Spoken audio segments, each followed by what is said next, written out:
কালিহাতীতে হলুদ সাংবাদিক শরীফুলের বিরুদ্ধে মানববন্ধন, এলাকাবাসীর প্রতিবাদ। টাঙ্গাইল সংবাদের রিপোর্টিং করছেন গৌরানু বিশ্বাস, বিশেষ সংবাদদাতা।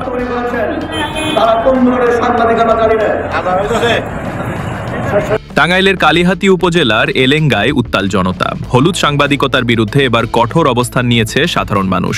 ইউটিউব সাংবাদিক শরীফুল ইসলাম শরীফের বিরুদ্ধে উঠেছে চাঁদাবাজির ও অপপ্রচারের ভয়াবহ অভিযোগ। রবিবার বিকেলে এলেঙ্গা সরকারি শামসুল হক ডিগ্রি কলেজ মোড়ে ব্যানার হাতে দাঁড়িয়ে প্রতিবাদ জানায় শতাধিক মানুষ।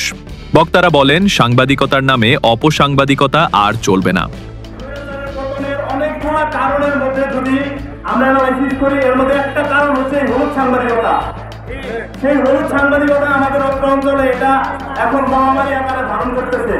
তারা এখন ভাবতেছে যে কোনো নির্বাচিত সরকার নেই, এই ইন্টারিমের আওতাধীন থেকে আমরা যা ইচ্ছা তাই প্রচার করতে পারবো। স্থানীয় ব্যবসায়ী, যুব সমাজ এবং গণ্যমান্য ব্যক্তিরাও এই মানববন্ধনে সংহতি জানান। আয়োজকরা জানান, প্রশাসন ব্যবস্থা না নিলে ভবিষ্যতে আরও বড় কর্মসূচির ঘোষণা আসবে। সংবাদকে পণ্য বানিয়ে সমাজে বিভ্রান্তি ছড়ানো হলে প্রতিবাদ হবেই। আমাকে হুমকি দিয়েছে যে তুমি নাকি আমলিগ করো, আমি বলে আমলিগ করি। ও ভাইয়ের আমার, আমি যদি আমলিগ করি, শরীফ তুমি তো দেখো নাই তোমার 14 গোষ্ঠী আমলিগ করে।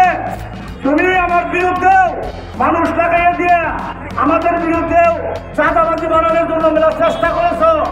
আমি কালিহাতী জনসাধারণ বলতে চাই, যারা আমলিগ সরকারকে হটাতেই আমলিগকে বাংলাদেশ থেকে তাড়াতে যারা সহযোগিতা করেছে, তারাই শুধুমাত্র এই সমস্ত সাংবাদিকের কাছে দোষর, এই সাংবাদিকের কাছে তারাই খারাপ। প্রিয় ভাইরা আমার, আজকে আমরা দুঃখের সাথে বলতে চাই, কে আসল সাংবাদিক বা কে ভালো কাজ করেন না আমরা বুঝতে পারি না। শুধু কিছু কতিপয় সাংবাদিকের জন্য আর কিছু কতিপয় সাংবাদিকের জন্য ভালো সাংবাদিক, ভালো চ্যানেলগুলোর সুনাম হচ্ছে। এর দায়ভার এদেরকে নিতে হবে, এর দায়ভার অন্য অন্য সাংবাদিকের উপর দেওয়া যাবে না।